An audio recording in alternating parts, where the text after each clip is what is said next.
Triple H is fighting The Undertaker? What year is it? On Weekly Wrestling Cast.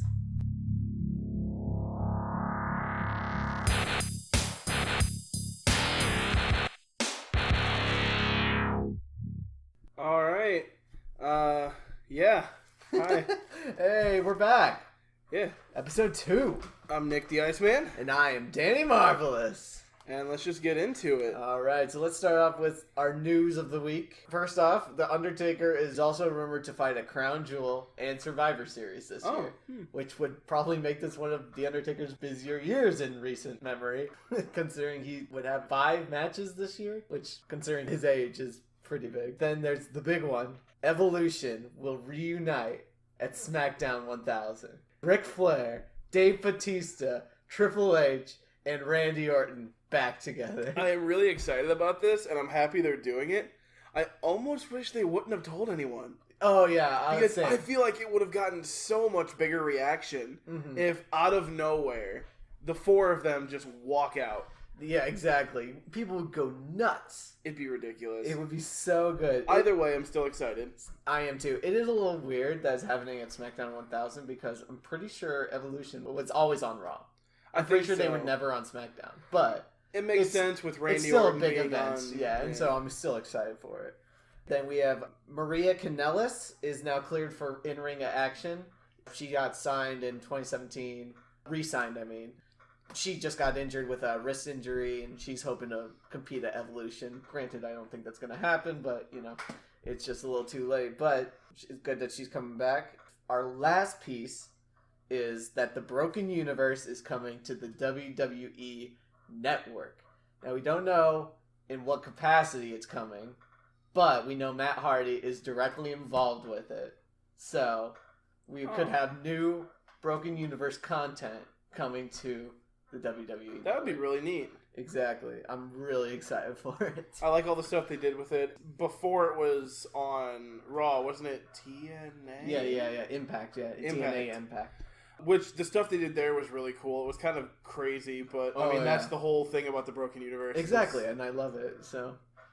Yeah, so that's all the news we have, though. Personal news for me. I watched my first episode of 205 Live this week. Proud of you. I enjoyed it. There were a lot of things I was lost on because it's my first time watching. You just got to jump in, man. I enjoyed it.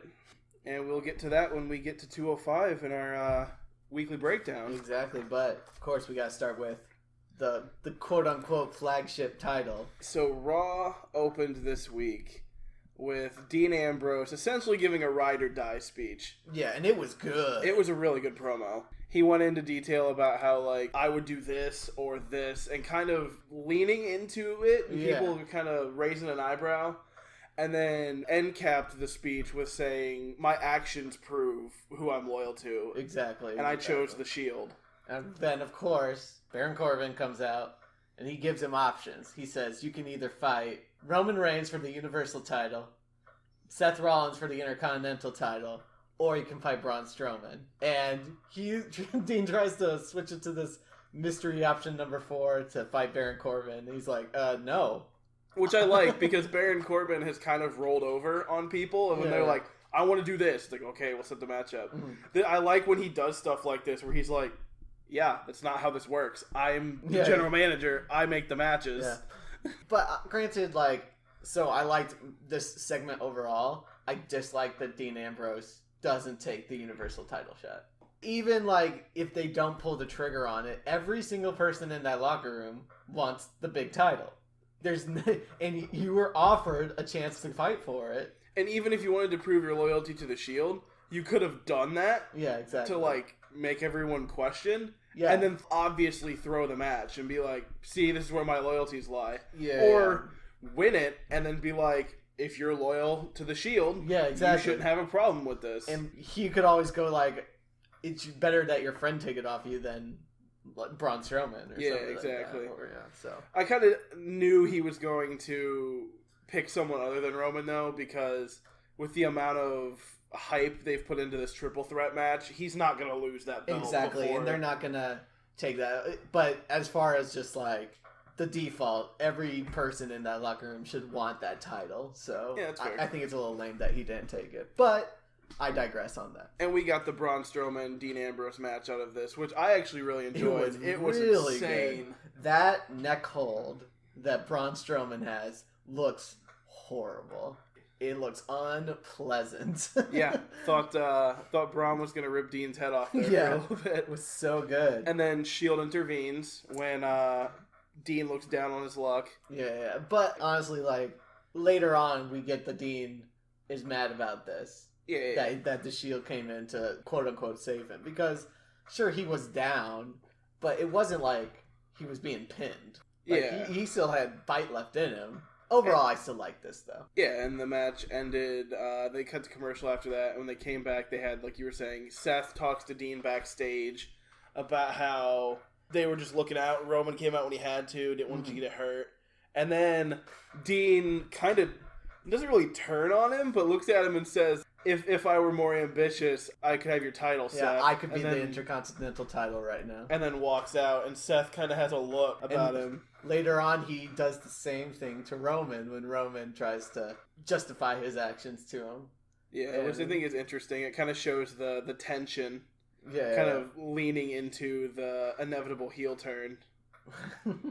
And then after that, we had the second match that Baron Corbin called out during his ultimatum speech at the beginning of the show. Yeah. Roman Reigns versus Dolph Ziggler. Now, I want to say something about this match first off. So, Baron Corbin comes out, and he's like, no, you're not putting your title up.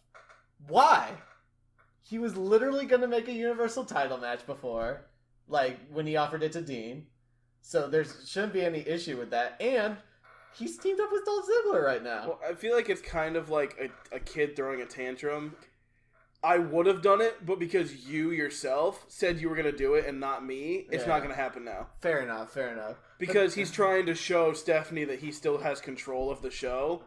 So if there's any instance where he can flex his power and be like, no, I'm doing this because I said so, he gets to, which I feel like was an example of that. Maybe not the best example. Yeah. But then he even then goes on to basically talk up Crown Jewel. Which, here's the thing. Constable Corbin literally interrupted this match to make a commercial for Crown Jewel. And we don't even know who's fighting in the Raw Women's Championship at Evolution, which happens first. What the heck are you guys doing? Yeah. But you know what? Despite all the issues I had with the beginning of this match was good. I honestly thought it was going to be a squash match. I thought they had set tonight up to be 2 squash matches. I thought it was going to be Braun versus Dean, and I figured that was going to be a decent match. Yeah. Then the other 2 he announced at the top of the show, which were Roman and Dolph and Drew and Seth. I thought were going to be squash matches. I thought Roman was going to stomp Dolph, and Drew was going to stomp Seth. And this Roman Reigns Dolph Ziggler match was really good. It went on for a while, and it was actually pretty good. The crowd hated Roman Reigns, but they were going nuts for Dolph Ziggler. And it just goes to show that it doesn't really matter who they get paired with. Those 2 guys know how to put on a show. Oh, yeah. Like, you can hate Roman Reigns all you want, but there's no questioning his ability in the ring. He's fantastic. And Dolph Ziggler's always entertaining to watch. Always. And that final spear was sold so well. Yeah. Like, it was a hard hit. I was like, the way that they did it at the camera, too, and Dolph selling it, exactly. It looked brutal. All right, then we moved on to Ronda Rousey versus Ruby Riott. Which I thought was okay. It was fine. It wasn't bad. Ruby did more than I thought she was going to, I'll be honest. I thought it was going to be a little bit more of a squash match. There were several that I saw on the card and was like, is this going to be like an actual match? Yeah, exactly. But it was all right. It was fine. They fueled their rivalry even more, which is what's the point of the match, I'm sure. Yeah, exactly. Leading into the 6-woman tag. After that, there was the Bobby Roode Connor match. Yeah, so, and then Connor ends up winning this. Which, I'm not super surprised. I feel like they're trying, maybe not the tag team themselves, but I feel like they're trying to put Connor over. Yeah, it does really seem like that, and I don't mind that, because I like Ascension, I like Connor, but it just seems to be coming out of nowhere, especially after this hyping of Bobby Roode and Chad Gable. I also hope that that's not why they made the tag team, because that's really been their big rival right now, is Ascension. Yeah, exactly. So I hope that they didn't make this team of 2 people that everybody likes to put over the Ascension. Yeah. Or it's just to pull the trigger, like, immediately on a breakup of that team, which I think is kind of a waste. Yeah. But, you know. It looks like they're still getting along, though. Despite them losing twice, they're still, like... The exactly. relationship between Roode and Gable still seems to be positive right now. Yeah, at least right now, yeah. So that was an alright match. Then after that, we got our moment of bliss. This was absolutely ridiculous. So obviously I loved it. It was just... Also, the years don't add up, just so you know. Oh yeah, no, they definitely do when not. she was 7, Trish Stratus wasn't even a wrestler at that point. But, you know... Or so, it's one of those. Are you saying the goddess could do wrong? Yes, I am saying that. I think she even referenced it on Twitter. I think she was like, I never said I was good at math. Or something like that. Which, yeah, moment of bliss. They're always good. It was about getting an autograph and then going south real fast. It was so ridiculous, but I loved it. And then after that, we had a match that... It's garbage. Was real bad, yeah. I liked both tag teams. It was the B team versus Revival. Yeah. I like both of them. Good B team's a little goofy, and they haven't really seen much of them since they lost their title. But yeah, but that's fine. It happens. So I was excited because they're both good. Like they're both good at what they do. Technically, I like watching these teams. And I was like, okay, this could be a pretty decent match. And then it just was not. It wasn't. And then I feel like Revival had so much momentum going into this week after that baller match last week. I figured they were going to use this as like a jump pad to throw them even more over. Yeah, but and it was like they hit a wall. Boom! They stopped immediately. They lost to the B team, and then AOP comes out and they beat down everybody. But one thing I wanted to talk about this was I feel like with the AOP getting bigger and B team, I feel like this match in itself is hyping the Raw tag division. Mm-hmm. It didn't do the best job, but I could definitely feel the build-up. Like, with this match and AOP, I feel like it's showing the growth of the Raw tag division. Yeah. Because we haven't seen much of AOP. True enough. They're using 2 people who aren't title holders, but are still big in their own match. Granted, the match wasn't the greatest. But I feel like it's a step in the right direction towards having a better tag division on Raw. Yeah. I think you're right, but this match was just not good. It could have been executed better. Yeah, and all the great moves that we saw Revival do last week against Dolph Ziggler and Drew McIntyre, we just didn't really see any of that. It's very disappointing for me. I hope they can grow in their quality of tag matches. Then there was a backstage Dogs of War meeting where they hint at a breakup of kicking Dolph Ziggler out.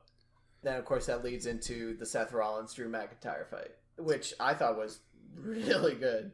There was a kick to the ribs when Seth Rollins tried to do the rope jump that they always do. Yeah. And he just kicks him with that Pele kick, and it was echoed around the world. It was so good. I think my notes might have been out of order. That's fine. But I have something I wanted to talk about with AOP. That go ahead. I'm sorry about that. I think it's kind of funny that you can tell the way that Baron Corbin's doing it. He's kind of using AOP as his enforcers. Oh, yeah, and I really like that. Which I enjoy, yeah, because it gets, like I said earlier, it gets the tag team that hasn't really been seen very much into the light. Exactly. And I also feel like it's a very, villainous thing to do. Mm-hmm. We have heels that do bad stuff on the show and, fill the villain role. But I really liked the henchman mechanic of heels on Raw. Exactly. Or SmackDown. Like, when Miz had the Miz Taraj. Yeah, exactly. It was real neat to just have one heel and then his crew, bouncing with him as he walks to the ring. So I think it was really neat that they used AOP because it's kind of hard to get big henchman-looking people for someone like Baron Corbin. Gotcha. Who in and of himself is a big dude. Yeah, he really is. And so I thought that was a nice little bit. And you're right, it does add at least to AOP's stock. Oh yeah, in the Raw Tag Team division. Yeah, they are real strong, and I didn't really know who they were until we saw them live. way back before one of the pay-per-views. Yeah, it was before Money in the Bank. It was before Money in the Bank. At that WWE live show. I was like, who are these guys? I'd never heard of them, and they were real good. Just come out in military gear. And so after that, we had the Drew McIntyre Seth Rollins match. And of course, that ended with Dolph Ziggler trying to interfere. He doesn't interfere, and so Drew gets a clean pin. Which I thought was fantastic. It really was. He just hops in the ring real quick. Seth chases him. And that Claymore kick to Seth Rollins was nasty. Oh. Everything Drew McIntyre does is nasty in the ring. It's and then so good. War Dogs run out. Yeah. And it felt almost like the end of Raw. It really did. And I was like, is Raw over? And I was like, oh, this is the halfway point. Yeah, it was in the middle of the show. And so they did that, and they had their fight. And I really like how this ended with the Dogs of War, doing the shield hands. Oh, that part was so good. It was a non-verbal insult. Yeah, exactly. It was the diss of doing the shield's hand over the unconscious Shield on the ground. Yeah, I loved it. And then after that, we had I really wanted to talk about this. The Elias KO thing. I have never in my time of watching wrestling heard a crowd go so insane. They booed for 7 minutes straight. They booed so long that Kevin Owens, you see him visibly shrug and then just commit. He's like, well, I have to finish the bit. And so he starts yelling over the crowd through his mic. They were even after Leo Rush came out and was like, oh, the face is here. Bobby Lashley is here. And the crowd was still just going to shit. They hit a nerve. Oh, man. It was so good. It was so good. I feel like the best part of it, though, was watching Elias try to keep a straight face through the whole thing. Because you can see him, like, every now and again look off to the side and hide a grin. Yeah, exactly. It was so good. And then I love how they just kept piling it on. Man, if they're going to boo this much, why don't we just keep doing it? Leo Rush comes out, and in the middle of him doing his promo, you just hear Elias say, "What? Your team left you?" Yeah. It's like... And he was just like, Oklahoma City, now that's a team. Oh, man. It was so good. It really was. I think it might be one of my favorite reactions to Elias ever. It really was. And he had to love it. That is what you want as a heel. Exactly. Is for them to be so upset that you can't finish your set over them yelling. It was perfect. And it led into a match that was okay. I thought it was good, yeah. The heels ended up cheating to win. Like the heels do. Like they do. I did like when Elias got a hold of Leo Rush. He's just like flailing him around. Because he's this so is a poor small. guy. He's just wrenching him side to side. Oh, yeah. But then Bobby Lashley then just starts beating down these guys. Yeah. He's not happy about that. He's got to protect his boy Leo. Yeah, exactly. After that, we led into the Bayley Fox match, which again was hype for the Superstar Showdown. That was boring. It was great. Better than the Balor Mahal fight last week, but I still didn't like it. That's fair. It was an okay match. I just feel like fine. I feel like it was better than I might give it credit for, but we just had so many good matches this week on Raw that it was just like, eh. That's the thing, is just like, maybe you're right, it is better than we're thinking it is, but when the rest of Raw was so good, which it hasn't been for a long time, it falls behind and it just doesn't have the same quality as the rest of these matches had. Yeah, I agree. Which leads us to the main event, which wasn't even really a match. No, it was a promo. It was a promo with HBK, who comes out, cuts a mad promo. It was good. It was real good. Talking about how he just wanted to watch as a fan until things got personal. Then goes on to say, if anyone, including Undertaker's brother Kane, steps in the ring to interfere, as God is my witness, they will be taken out courtesy of some sweet chin music. Which leads into the lights dying out, Kane's theme raining in, and everybody goes nuts. Yeah, and we're waiting for him to come down the ring. He never does. And then we cut back to the ring. HBK's ready, drop the mic, looking down the runway, arms out. And right behind him is the Big Red Machine. Who lays a little bit of smackdown on Raw. Exactly. And choke slams HBK. Lights cut out again, and we hear the bells toll. Ooh. And the bells toll, and they come back, and lights come back, and the Brothers of Destruction are in the ring. And they are taking it to Shawn Michaels. And then, what do we hear next? We hear the game! As he comes running down the runway, disposing of his suit, taking his tie off. And unfortunately, that didn't work out too well for him, though. Slides into the ring, and for the first time since, 2003? We had DX and the Brothers of Destruction in the ring. Yeah, it was like, what year is it? And they were just teeing off on each other. It was good, though. I'm more hyped for that match than I ever have been. Oh, yeah, definitely. And so I'm excited about it. But yeah, of course it ends in a double choke slam. And then a tombstone. Oh, yes, he does hit him with the tombstone. They do the double choke slam, and then Undertaker tombstones Triple H in the middle of the ring, and then they walk out. Exactly. And you get that amazing, nostalgic shot that we've all seen several times of Kane and Undertaker looking over their shoulder with the moon on the screen behind them. So good. It did its job. It wasn't a match, but it was a main event. It really was. That's what you come to see at a show like this. Yeah, like you said, I don't think I've been as hyped for this match as I have been recently because of that. It was really good. But then we go to SmackDown. It was okay, it was good. Yeah, it was alright. I liked it. Yeah, SmackDown's always pretty solid. And it started with the AJ Joe feud continuing. It started with Paige coming out, and she was like, "Oh, we were gonna cancel it and all this stuff, but we're not going to anymore because AJ wants the shot at Joe." I like that they did that because, like we were talking about last week, I was like, "Is there gonna be repercussions for this?" Yeah, exactly. This isn't okay. Joe just showed up at the house. Crime. So I like that they addressed that. I feel like it was a little weak. It was. I think so too, and especially because I don't think anybody expected them to actually cancel the match. No. And so Paige basically came out and was like, "That was a bad thing you did, but nothing's changed." And then AJ appears on the screen. Now that video I liked a lot. Says, "I'm at home with my family. No crap can start because I'm not there. I will beat Joe." Yep. And bury you alive. Bury him alive. Which, can you imagine? I almost thought that ended up eventually taking this feud to a buried alive match. That's what I thought. I thought the video was going to cut out and Paige was going to be like, "Oh, by the way, it's a buried alive match." Yeah.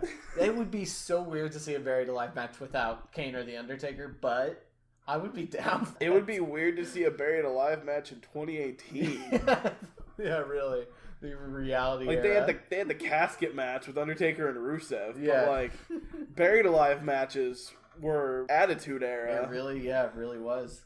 And then we had Andrade Cien Almos versus R-Truth. And actually, it was a mixed tag team match with the Fabulous Truth, and of course Zelina Vega was teamed up with Andrade. And that was actually a really good match. Listen, I very much dislike Zelina Vega, but I mean, she can wrestle. It was a good match. But frankly, she probably looks the weakest out of everyone, and she looks strong though. Yeah. And everybody looks really good in this match. I only dislike her because they want you to dislike her. Yeah, she's a heel. She's supposed to be disliked. Yeah, it was a good match. Oh, I really enjoyed it, and Carmella looks really good in this match. Yeah, despite having not wrestled for a little while, she still got it. Yeah, exactly. I see everybody in this match having pretty good futures ahead of them. And then we got the show that I think we should get weekly, New Day Cooks. I would watch it. I really would too, and honestly, it's probably one of the best New Day promos I've ever seen. They have lots of good ones, but this one's really good. And so they were gonna have their boy Bootyworth go over the process of making the world famous pancake mix for the New Day pancakes. But we're rudely interrupted by the bar. By the bar, who walked down the runway, got into the ring, And proceeded to just demolish New Day. Yeah. First they trash talk them, and then they end up just beating the crap out of them. And then Sheamus turns his attention to poor, innocent Bootyworth. Poor Mr. Bootyworth. Who you can tell does not want to be there. Yeah, he's doing his best, and he just wants to go. And they're like, you ain't going anywhere. They just pour pancake mix all over the poor guy. In his hat. They make him wear it. I mean, this is straight out of Golden Age stuff. Like, this is a classic Golden Age thing, but it's in the modern era, and I loved it. Which I love stuff like that, because a lot of the wrestling promos and storylines today are just, I don't want to say super serious, but they're more serious than they were. Exactly. So that's one of the reasons I like the New Day so much, is because they're so ridiculous. Mm-hmm. That it's a nice change. Yeah, exactly. And it's also great when you see other people in storylines with the New Day, because they also get to kind of push the line of being ridiculous, like with the Bar, where they're normally kind of serious and like, we're the Bar, we fight, Yeah, but and you can see them do crazy stuff like throw pancake mix on people. Exactly. Or when they unzip their bag and it's full of pancakes. I hate pancakes. I love that feud. It's so entertaining. I love watching New Day and the Bar fight, and I'm really excited for their match at Super Showdown. Oh yeah, and it does. I don't feel like it matters who wins, because then it just has the rematch clause, and we get to keep it going. Exactly. And then after that, we had Ty Dillinger versus Randy Orton. So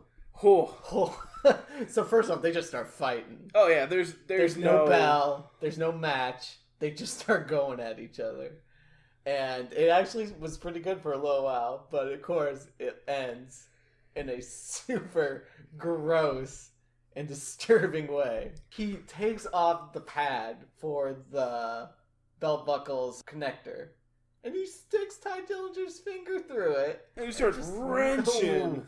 Ooh, I was horrified.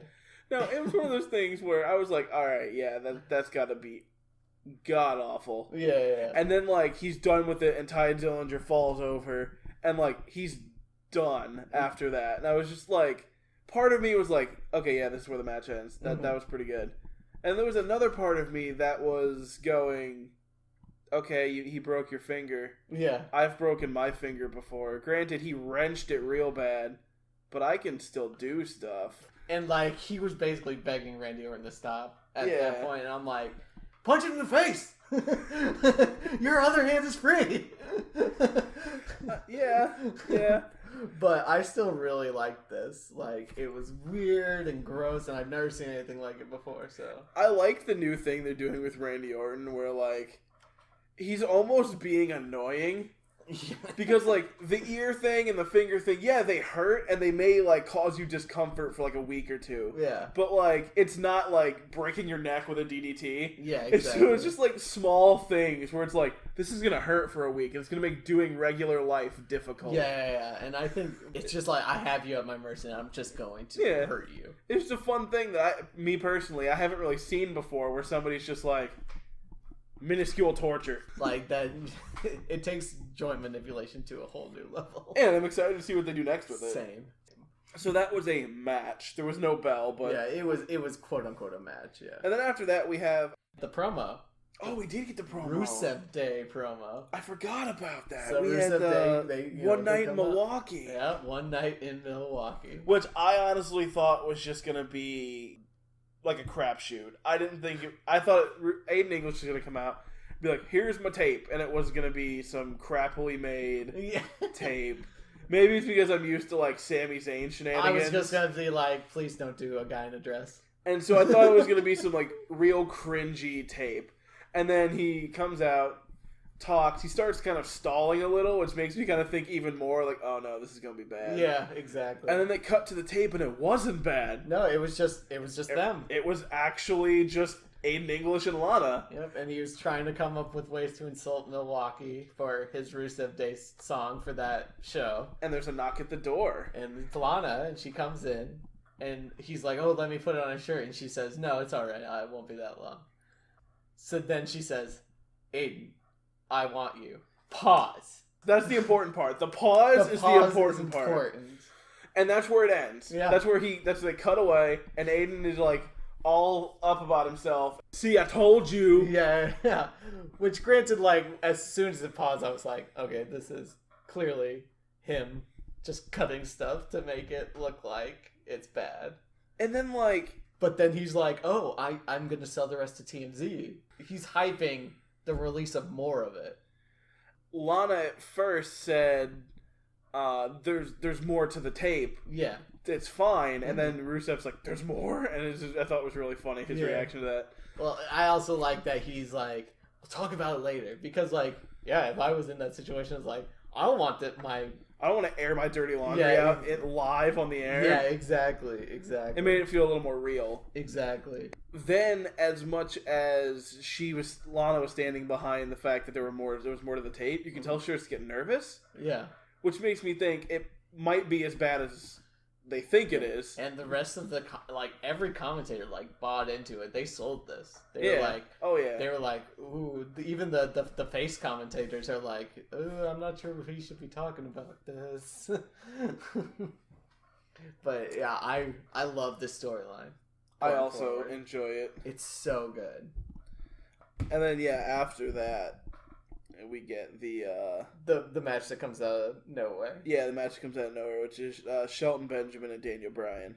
Which was good. It was really good. I also like kind of going back to the strong heels having minions deal. Exactly. It definitely felt like that when Shelton Benjamin is hyping himself up and the Miz kind of appears in frame and is like, yes, beat him, do it. He's like, I saw your tweet and it's because of me that you get a match tonight. And he's just kind of whispering in Shelton's ear, like, break him, break Daniel Bryan. Yeah, he wants him to hurt Daniel Bryan real good. Which I think is kind of neat. I feel like, honestly, I could go for a couple more weeks of just Miz grabbing random people and being like, fight him, and throwing him at Daniel Bryan. I just really like this Miz Daniel Bryan storyline. Yeah. It's storyline that's been hyped up for a long time, and I'm glad that we're finally diving into it. And of course, the Miz interrupts the match and allows Shelton Benjamin to get the pin then. And then he just starts beating down on Daniel Bryan. Yeah. Knowing that they have a match this weekend. Then we got Asuka versus Peyton Royce of the Iconics. Which, hear me out, it wasn't awful. I didn't mind the match that much. So here's, I will say, I hate the storyline. I don't like it at all. But, as far as in-ring ability, these two were great. Like, it was a good match. Like, I didn't hate the match. Funny enough, if you would just cut out all of the out-of-ring material, I think I would like this feud more. Yeah, exactly. Just because the in-ring part of it is fine. Mm-hmm. Naomi, Asuka, and the Iconics are all four good at what they do. Yeah, they're good wrestlers, And they put on a good show. Yeah, exactly. It's just that the storyline behind it is really cringy. It's so bad. And here's the thing, we have a new advertisement out for 2K19, which Asuka talks in. Her voice is in the video, and she sounds normal, and she speaks perfectly fine, and yet we're still having a storyline of her lost in translation with Naomi. Like, come on, guys. The match was good. It was good. The story isn't. The story is horrible. I still hate it. And then we get the main event of SmackDown, which also wasn't a match. Yes, it was another promo. And it was Becky Lynch's Super Showdown surprise, which I very much enjoyed. I love this. I will say that she makes good points. Yeah. So she comes out and she starts complaining because the Super Showdown poster doesn't have her face on it. She's not on the poster, which is ridiculous. She's the champ. She should be on the poster. Like, I completely agree with that, but so she unveils a poster of her own. Which I would buy. 100%. I would buy it. It's just her standing over a beaten Charlotte Flair. She goes a little far when she's like, the Super Showdown isn't even about Triple H and Undertaker. It's about me defending my title. I was like, ah! That's how you know she's still technically a heel. But... Well, and I want to talk about that. Then Charlotte Flair comes out. Mm-hmm. it kind of hits me when she's running to the ring and they start fighting. I'm sitting here looking at the screen and I'm like, are they both heels? Well, not really. Like, the way they're presenting Charlotte as recently, she kind of feels kind of heely. Fair enough, but I would say those heel moments are coming only out of retaliation. And I get it, but she comes running down to the ring. She's in all black. Fair, yeah. Yeah, you can make good points. Granted, technically in this feud, yes, Charlotte is the face and Becky is the heel. But I feel like the way they're slowly twisting it is, I almost think they're waiting to pull the trigger and switch them. Yeah, I would think that is something happening too, because it is stuff like this that makes people confused about whether Becky is a heel or not. Yeah. Like, we know she is from last week, but this, match, everybody's like, yeah, of course Becky should be on the poster. Now, she takes it too far, which is how we know that she's a heel, and then Charlotte comes in and they fight, but, for the most part, this is a pretty good, this is something I would see a face doing, so. Yeah, I just feel like, I don't know if it was just me, but I feel like in the way they represented Charlotte in that, why have her come out in all black if she's supposed to be the face? Fair enough. That is something they do a lot with the heels. Granted, I feel like, I know she's supposed to feel hurt and she's in mourning or whatever because she's lost a friend, and I get that, but I feel like if you want the clear as day face heel, you wouldn't have both of them wearing all black. It's good point. But yeah, so we'll see what happens with that. Yeah, and that was the end of SmackDown, which was pretty good. Next we got the Mixed Match Challenge. So honestly, this was in general a pretty bad episode of the Mixed Match Challenge.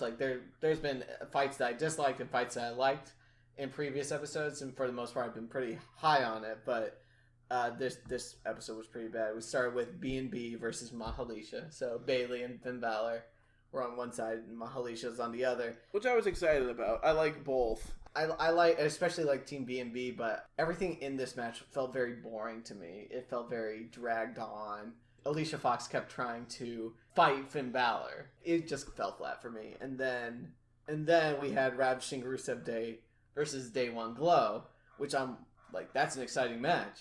But then they do a dance fight, a dance off, which they already did on SmackDown 2 months ago. Yeah. What's the point of redoing a match? It was basically the same thing.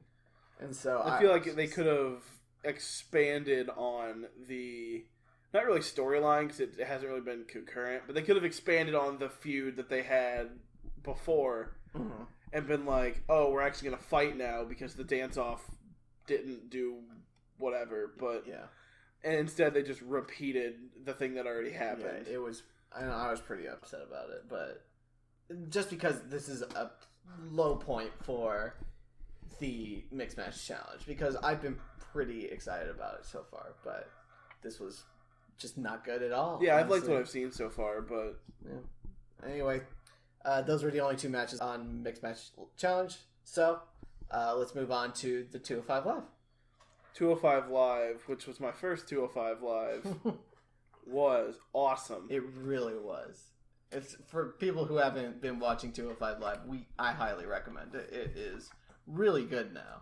And I know it started out bad, but yeah, Triple H runs it now, right? Yeah. He took over creative. So. And since he took over the creative, from what I've heard, it's been on the up and up. Oh yeah, it's really good. So we started with Akira Tozawa versus Jack Gallagher, which I thought was a great match. Yeah, it was real good. I thought it was a little weird that Jack Gallagher comes out wearing Drew Gulak's shirt. Yeah, I was like, can you not advertise your own shirt? Yeah, I thought that was odd.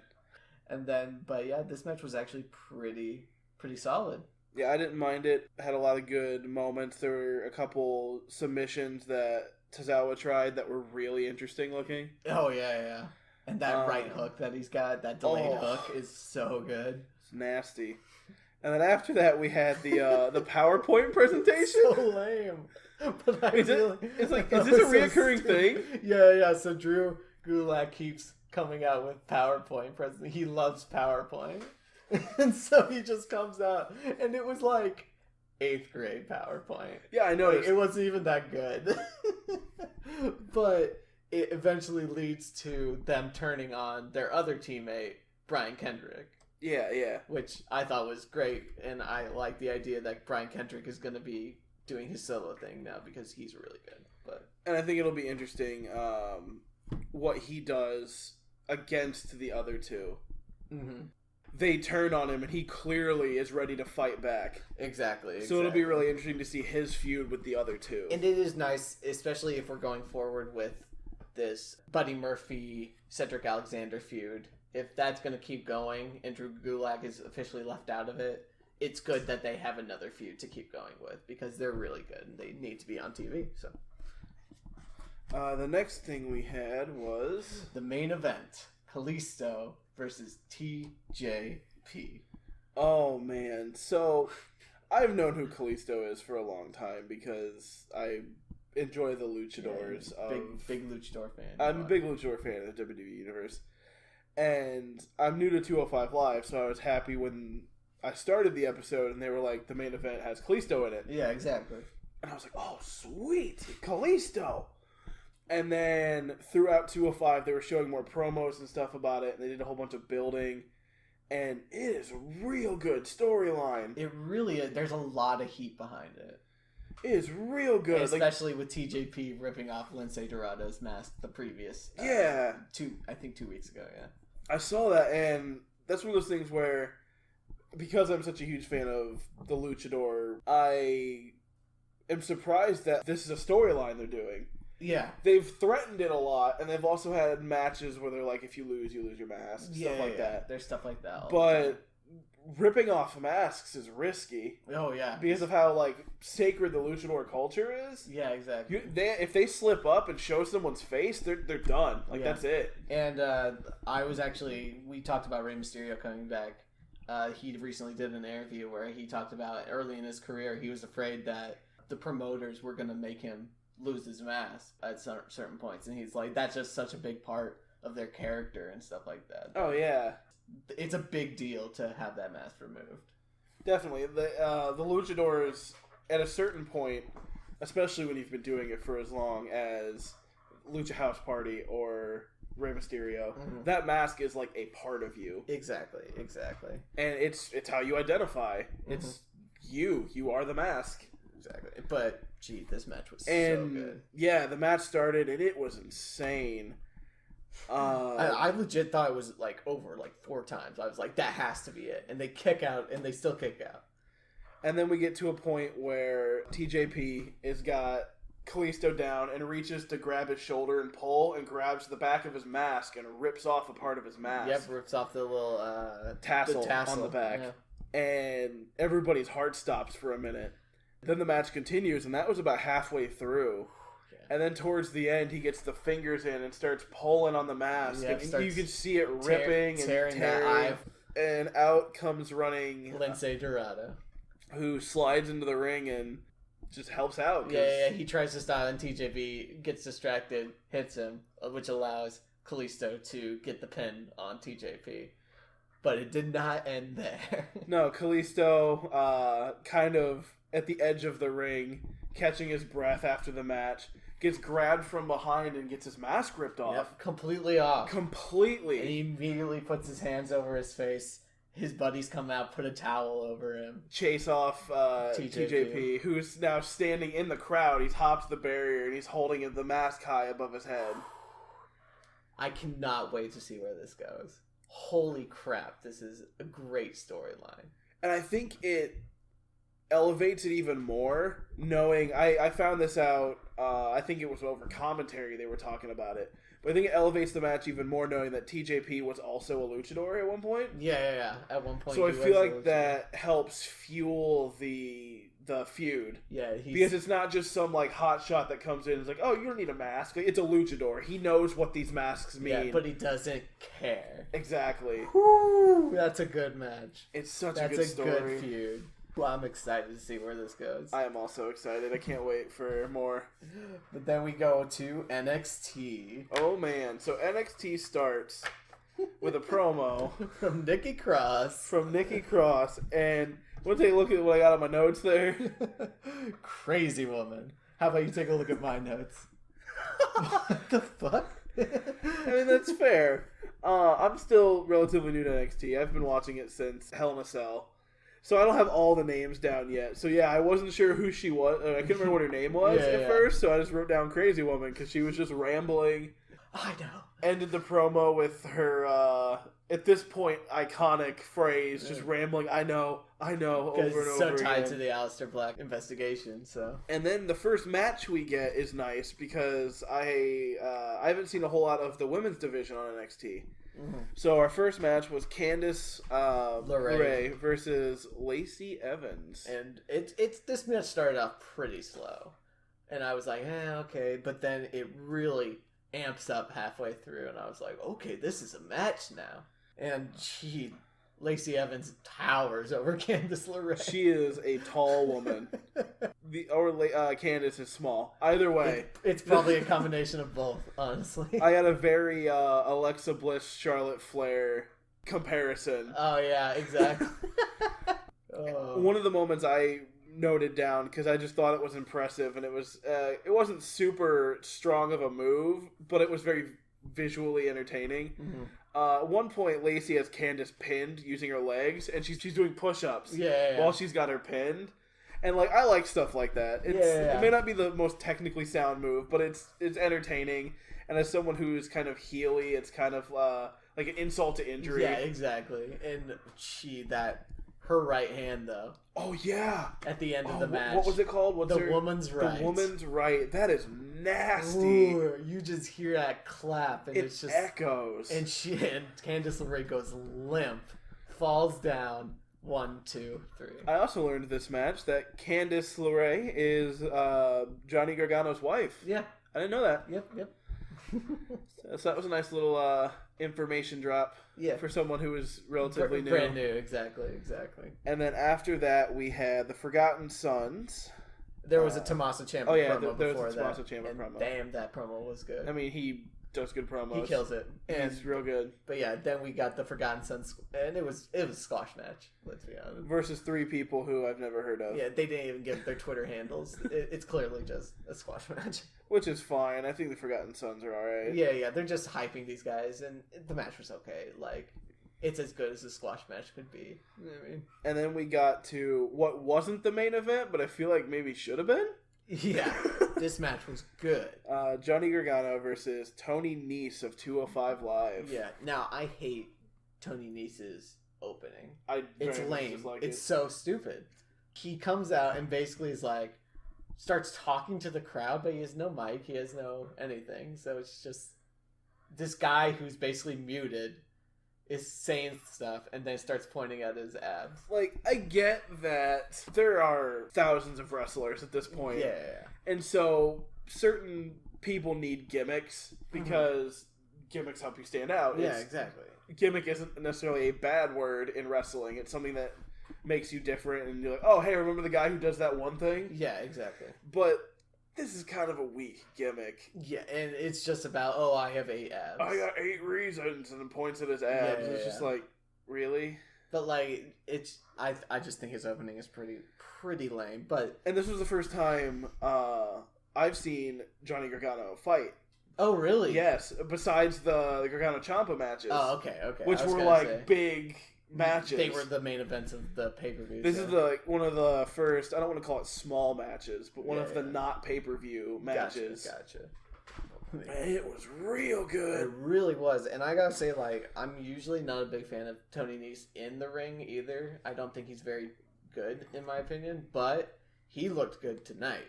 And I don't know if that's because he's paired up with someone as phenomenal as Johnny Gargano, but this match was good. And I feel like this is definitely the push that Gargano needed. Yeah.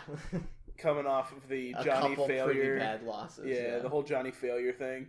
But yeah, the match was insane. The athletics in the match were ridiculous. There were a few moves that Gargano did that blew me away. Yeah, exactly. I really like his over the rope DDTs. Mm-hmm.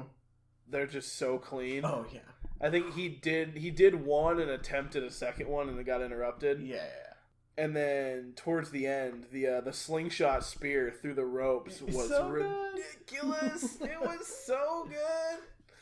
Oh man, it really blew me away as far as this episode goes. Yeah, it was a barn burner. It was a nail biter. Throw any term at it. It had me on the edge of my seat the whole time. It was so good. And then we get the main event, which wasn't bad. It wasn't bad. But it wasn't the match before it. And yeah, here's the thing: like this match was really good. It followed that Gargano match though, and that Gargano match was amazing. Yeah, I feel like I don't dislike it anymore because it followed the Gargano match, but I feel like it would have been a good lead up if they would have had this one first and then the Gargano match. Gotcha. But yeah, anyways, this match was EC3 versus Lars Sullivan. Yeah. Which has been building at this point. Yeah, they've been hyping it. It's another subplot of the Aleister Black investigation. Which I feel like it's going to be really funny to me once they figure out what happened with Aleister Black. There's going to be so many feuds that are just like, oh. I guess we're done now. Yeah. Sorry, I thought it was you. But frankly, like, these guys are burning it down every time. And Lars Sullivan is a monster. He is huge. And EC3 is also he's a little shorter, but he's stout. Built. He is wide. and those welts that right at the beginning of the match, EC3 starts throwing Lars Sullivan into the steel steps. Technically, it was before the match even started. Yeah. He came out like a bullet, sprinted into the ring, started beating on Sullivan. Didn't even do his full intro. Threw him into the stairs like 3 or 4 times. Yeah. With big old red marks on his back. Those look painful. Rolled him into the ring, and then they rang the bell. Yeah, exactly. That match was a lot of gas from EC3, and then Lars, about halfway through the match, went, my turn. Yeah, and then just started laying into him. And frankly, it didn't last long. Didn't last long against Lars Sullivan because who could? Yeah, he had those nasty face chops. Oh, that was. And then, and of course, he got him bleeding. Yeah, and ended the match with something I didn't think I would see: Lars Sullivan on the top rope. Oh yeah. That's a big dude to be on the top rope. It really is. And did a diving headbutt. Diving headbutt, a classic. It's a classic wrestling move. And 1, 2, 3, it was over. Yeah. Good match though. Like not nearly as good as the Gargano match. And I think following it hurt this match a little bit, but it was still good. NXT was real good this week. NXT's always good. I love NXT, man. But then we go on to our final show of the week, which was the Mae Young Classic. Now, we started out finally in the round of 16. So at this point, we only have 16 women left. There's only 8 matches in this round. And it start with Toni Storm versus Hiroyo Matsumoto. So, Lady Godzilla, who we talked about last week. And it was a good back and forth. And honestly, some matches have trouble with like transitions.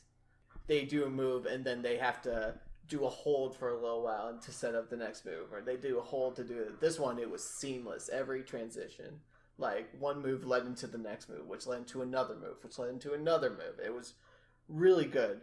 Started out a little slow, but for the most part, great match. And Toni Storm ends up winning. Lady Godzilla gets eliminated from the competition, but all respect to them. It was really good. That was followed by Casey Catanzaro versus Rhea Ripley. Of course, Casey Catanzaro is the woman who beat the American Ninja Warrior obstacle course for the first time. Yeah. I followed her back on Ninja Warrior. I watched it when she was first on there. Yeah, and I had forgot that she was doing this. Yeah. And then I was talking to someone about it last week, and they had just mentioned it. They were like, "Oh yeah, by the way, she's in the Mae Young Classic," and I was like, "Wait, what?" Yeah, she's so small compared to everybody else, but she's great, and I love her style. At one point, Rhea Ripley though gets her in this figure 4 lock, but of course, normally a figure 4 lock is with your leg. She did it with her arms. It was just like lifting Casey Catanzaro up with that figure 4, and it was like, holy crap, that looks painful. And then Casey technically has only been wrestling for under a year, so she had a pretty bad rope botch during this match, which happens, and it looked painful because she went down because she was attempting to do a jump off the ropes and slipped, and it did not look good. They end up fixing it. She ends up doing the same move, and she nails it this time. But Rhea Ripley is a big name right now, and ends up beating Casey Catanzaro, and so, which is fair because she made it pretty far for being a wrestler for less than a year. Yeah, exactly. And I'm glad that she is signed with WWE now and all that stuff, and that she's going to be great in the future. She just she just needs more. She just needs more practice. Exactly. Following this was Lacey Lane versus Taynara Conti. And honestly, Conti is probably one of my favorite competitors in this year's Man Classic, which is unfortunate because she ends up losing. But I think that as WWE fans, we're going to see more of her in NXT, eventually the main roster, and I think we're very lucky to have her. But Lacey Lane ends up winning, and she's also really incredible. But the match was really quick because they wanted to set up more time for this final match, which was Mercedes Martinez versus Meiko Satomura. And it was a constant back and forth. And of course, Satomura is a legend over in Japan. Martinez is great over here. She's the one that did that bomb on the shoulders with Ashley Rain. Oh, yeah. And, that looked painful.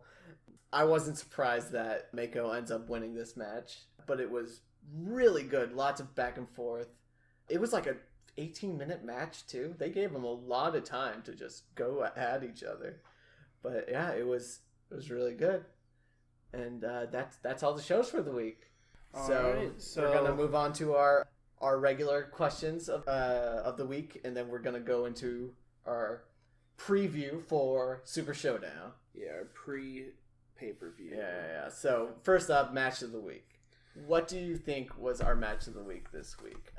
We had a lot of good ones. There were a lot of good ones. Honestly, I think my match of the week might be from NXT. It might be the Gargano match. It's a good one to pick, honestly. I think that might be mine. It was real good. It was really good. There was lots of action.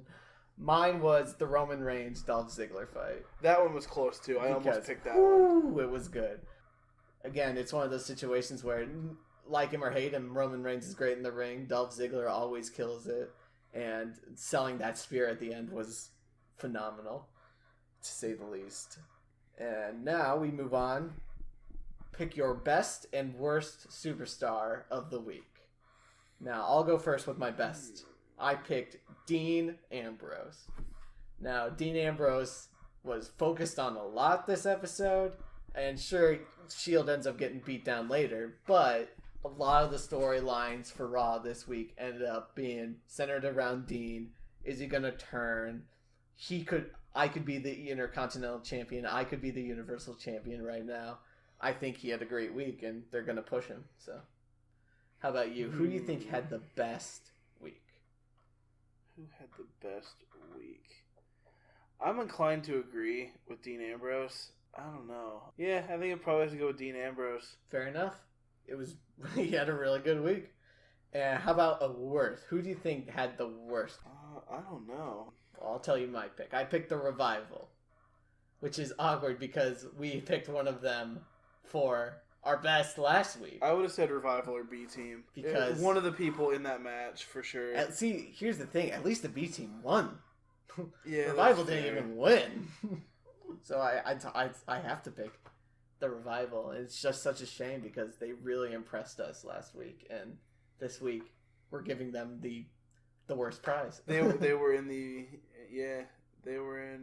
one of the best matches last week, and now they got the worst of the week. Both of our match of the week last week, we both picked that match.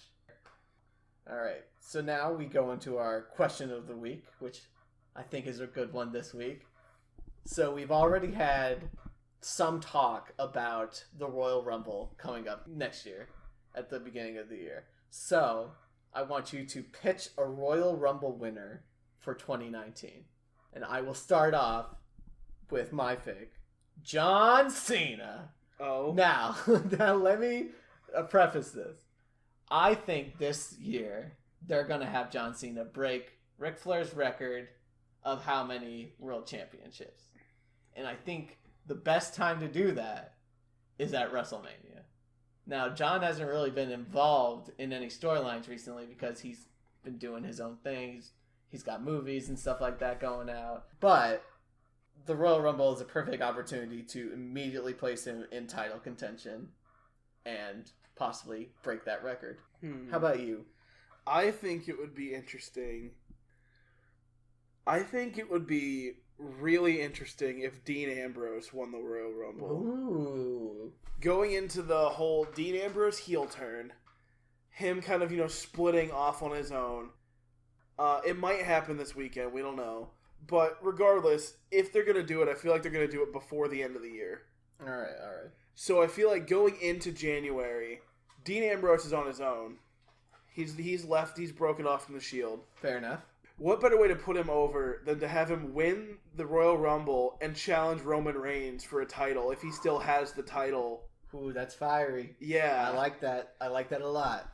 I want to watch that. That would be ridiculous. Roman Reigns ends up winning the triple threat or loses and then gets it back. Yeah. But think about that for February's pay-per-view. The main event, Dean Ambrose versus Roman Reigns for the title. Exactly. I feel like it would be real good. It sure would. Now, of course, we upload this to YouTube. So if you have an answer, please write it in our comments. And if you have questions that you think would make a good question of the week, please leave those in the comments as well. But now we get to our main event. Super Showdown is coming up this Saturday. So, me and Nick are going to fight for a title. The WWC title. And it may be more than a two-person title if we have special guests. Yeah, exactly. We can have plenty of people added on later, but this is a perfect this time. It's a perfect chance for us to use our pay-per-view title that we had decided we were going to come up with. Yeah. So, I'm really excited. And so anyway, we're going to pick our top 5 winners. And we're going to assign a certain amount of points to them. And if we win, we get those points. Whoever has the most points win. Real simple. So, I'm going to ask you, Iceman, to start out.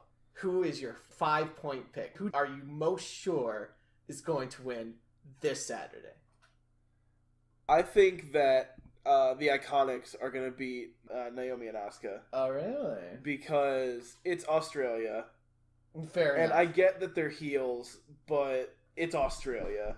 More often than not, when we see somebody in their hometown, especially in a pay-per-view, whether they're face or heel, they usually win.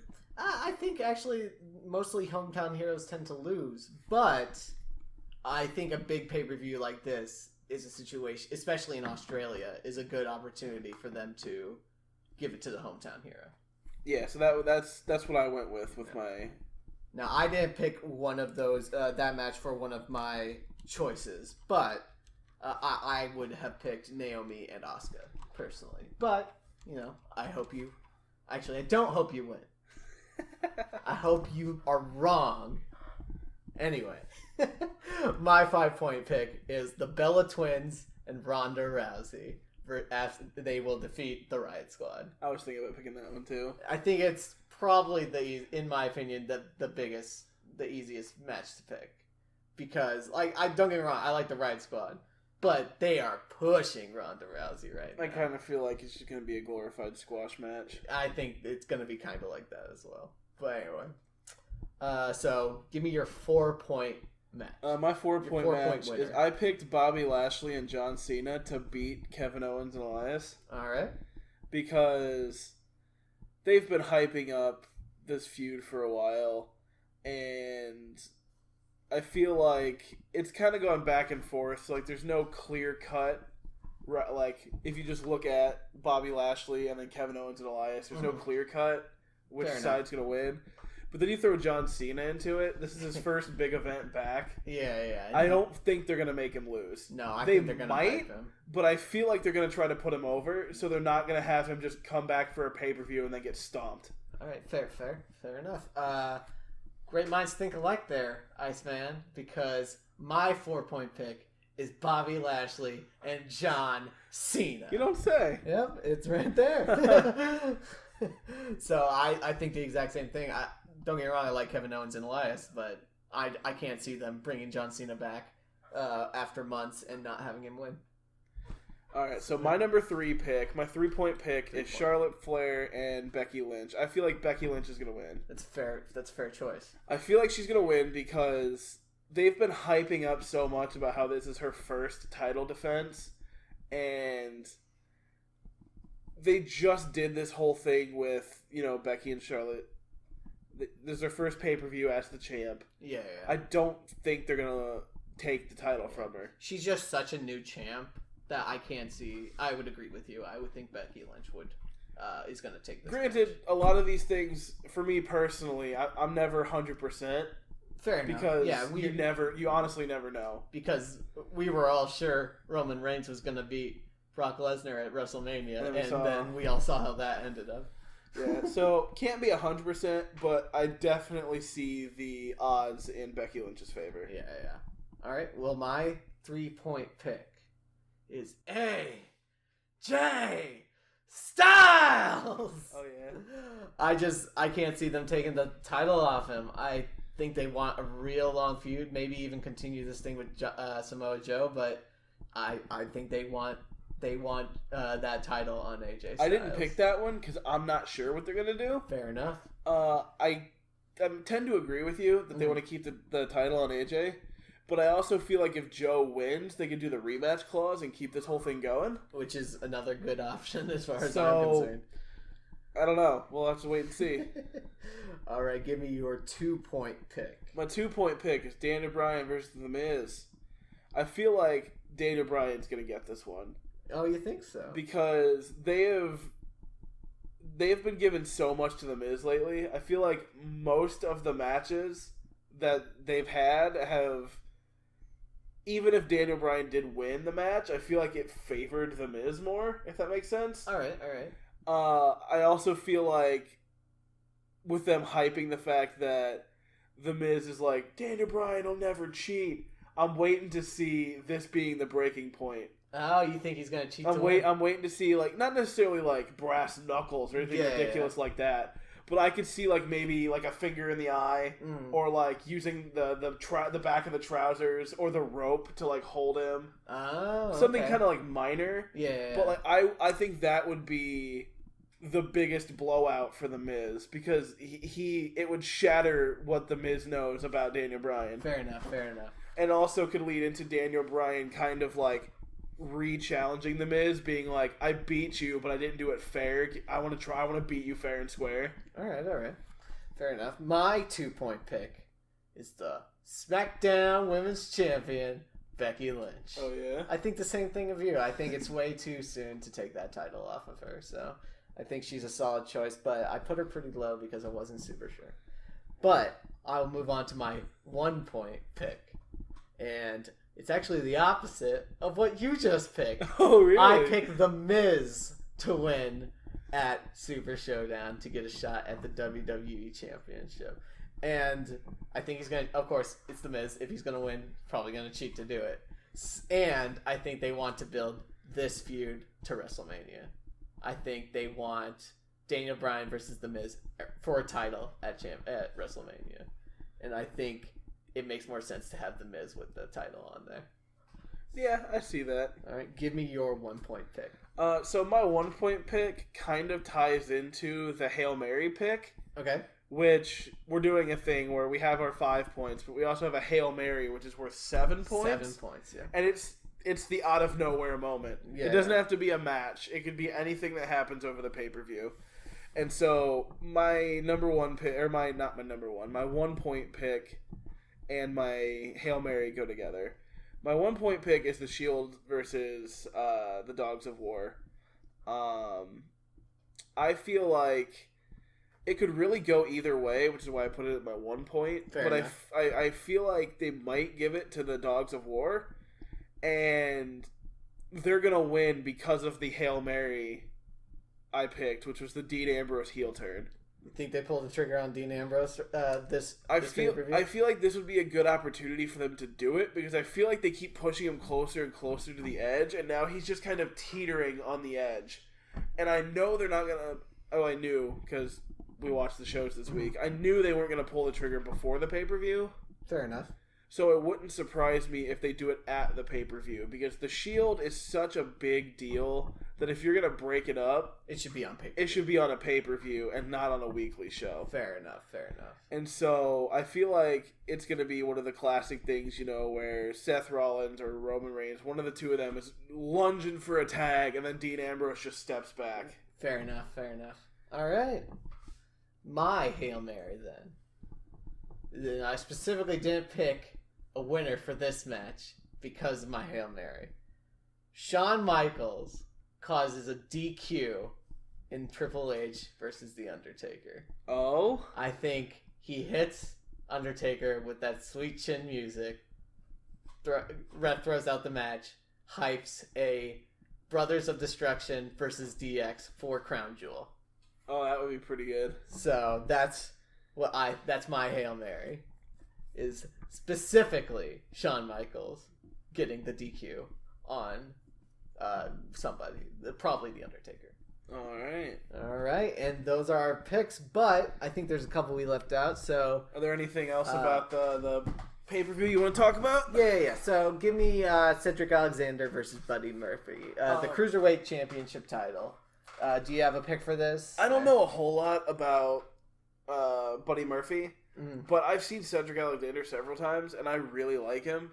Fair enough. And my personal hope is that they keep the title on him. I'm not sure if they will or not. Yeah. I think they'll give it to Buddy Murphy. He's also an Australian native. And especially since I think Naomi and Asuka are going to win, I think that they're going to give it to somebody that's a hometown. So I think it's either going to be Iconics or Buddy Murphy are going to win, not both.